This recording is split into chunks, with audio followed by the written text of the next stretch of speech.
Walang galaw ang market ngayon ka-trade. Kasi holiday pa lang ngayon, January 2. Holiday ngayon, walang trade. Kaya ito, gagawa tayo ng kulungan ng mga manok. Nandito tayo sa farm. Daming bunga ng nangka natin, oh. Babalutin natin yan. So, ang holiday, ngayon January 2. Bukas Friday. So, tingin ko open bukas ang forex market. Pwede mag-trade bukas. Tapos Sabado na sa isang araw kaya dire-diretso na yung market na wala. Bukas lang meron. Kahapon holiday din kasi January 1. Close din yung market. So, ito gagawa tayo ng kulungan ng manok. Marami tayong manok doon. Wala pang laman. Mga pig lang yan pero wala pang laman. Magbi-breeding pa tayo. Magpapanday naman tayo, magpapanday.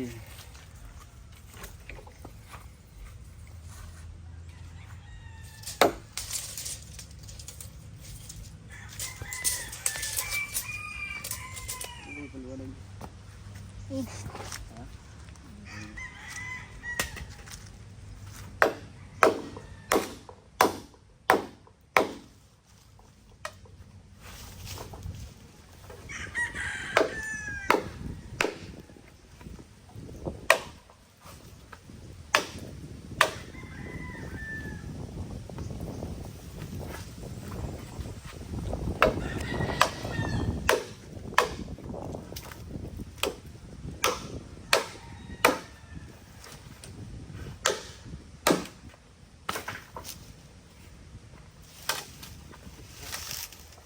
Urat ah.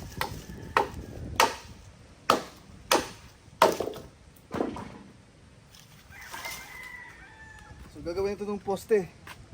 Poste na maglalagay tayo ng net ng manok dito.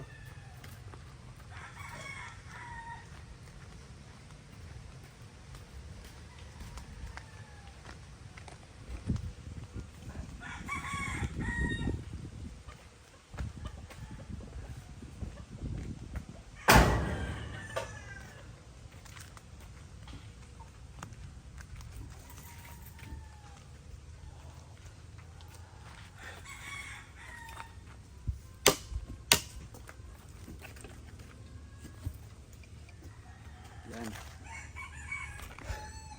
Magbi-breeding tayo ng manok, gagawin natin tong breeding pen.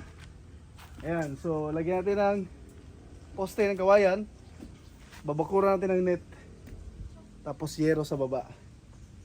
Tapos dito sa taas, lagyan dito ng net dito. Para hindi makawala yung manok. So yun, Happy New Year sa inyong lahat, ka-trade.